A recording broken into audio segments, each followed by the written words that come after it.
Hello everybody, Senior Analyst Kyle Custer here and Chief Analyst Jamie Sumner, and as promised, time to go over the GDP. Yes.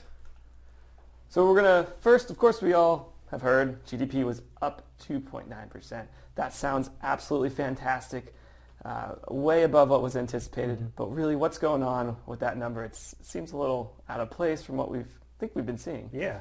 So we're going to break down personal consumption expenditures is an extremely important component of GDP. It's going to attribute around 70% of the GDP's actual number. And what we saw was actually not as impressive as we thought. Last quarter, we saw a 4.3% change in that number from the previous period. This quarter, we only saw 2.1. What's driving that? It's durable goods. Durable goods.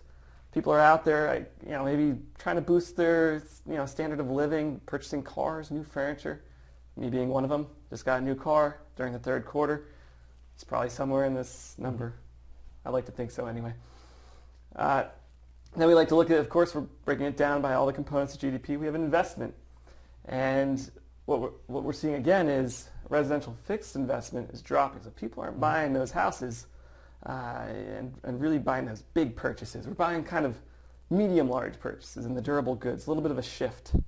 Government spending, Jamie, you and I kind of feel you're not going to see anything too crazy happening. It's election season, so no big projects getting thrown out there. But it did pick up from last quarter, which is a positive. It contracted last quarter. And then you see again in the gross domestic investment, last quarter the change was negative, and we're in the positive this quarter. But the big one is exports. And Jamie, you read a couple articles about the exports number that came out. Yeah, this is very interesting. We had a huge number, and this is a big surprise, I would say, in my mind at least. The decline in the growth rate in personal expenditures kind of expected, just because the retail sales number had been negative for a couple of quarters. So we expected that to come off. But this exports number, up 10%, huge in a number of different outlets that I've seen, suggests that maybe this is due to the commodities market, mostly in soybean exports here. So we saw that big tick up. So we can expect at least next quarter, when we start to see these numbers come out, this export number, big driver this quarter, will not be there next quarter. So pulling off somewhat in that fourth quarter.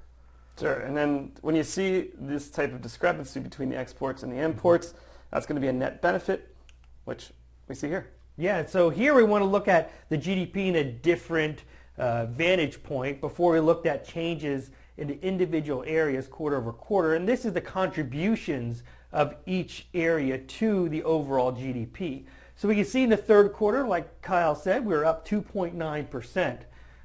Consumer segment, so these are the consumer spending, contributed 1.47 basis points or percentage points to that 2.9. Compare that to the last quarter, the second quarter, it was 288. So they can see that pull off with inside of the spending there.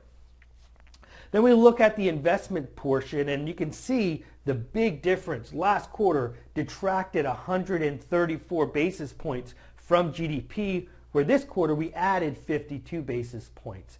And from that, just about all that was due to the inventories. And down here we can see the change in inventories added 61 basis points. So if it wasn't for the change in inventories being so strong this quarter, we would have actually saw a negative number there. Now, over the past several quarters, we've seen the change in inventories be negative. And it's not too surprising that we saw a positive number this quarter with companies building their inventories for the spending season, the holiday season coming up. So that's a positive. But again, for the fourth quarter, we can see that potentially drop back down to negative, have another drag in that area. Government spending at that, adding 9 basis points, which is a positive compared to where we were last quarter, detracting 30 basis points. And another huge number here is this net exports imports, adding 83 basis points to GDP this quarter. Now, This is the advanced release. We have 2 more releases where we tend to get adjustments. So it'll be interesting as the quarter moves along to see how these numbers start to play out when we get the full amount of information in here. So the last thing we want to leave you with is this: the final sales to domestic purchasers. This is something that's important to watch, not always in the highlight number here, but this looks at those purchases from domestic. So this takes out all the imports and exports, and then also takes out of the equation here inventories, so the change in inventory. So this is what people are actually purchasing here in the United States. You can see the number where we are this quarter at a 1.4%, lower than when we were in the second quarter at 2.4%. So we actually saw a pull off within this number. And then the first quarter, you can see where that was at a 1.2. Beyond the first quarter, this 1.4 is the lowest we saw since the third quarter of 2013. So this is a pretty weak number in this final sales to domestic purchasers in here. You can see where we were 15, 14, and 13 for the year at a 3.1, a 2.6, and a 1.2 respectively. So we're coming off pretty much here down to a 1.4. So something to keep an eye on as we move through the quarter and we get the new releases and then into the fourth quarter. But overall, we still do not see a big number for 2016. Now, and these numbers, we're looking at the annual numbers for these, and when you had these, we were at over a 2% on GDP, and you're looking at the last 3 quarters here, we're probably going to end somewhere in between here. 2013 was only at 1.7 GDP, so if exports really don't stay strong, we will end up in this lower area. Yeah, about a 1.3 to 1.7 GDP for 2016. A little lower than IMF is putting out there and the Fed, but just seeing the things that are coming out, that's probably where we're going to end up, barring any extreme measures here. So I think that's it, Kyle. Yep, there's your GDP update, and we'll see you next week. All right, have a great week.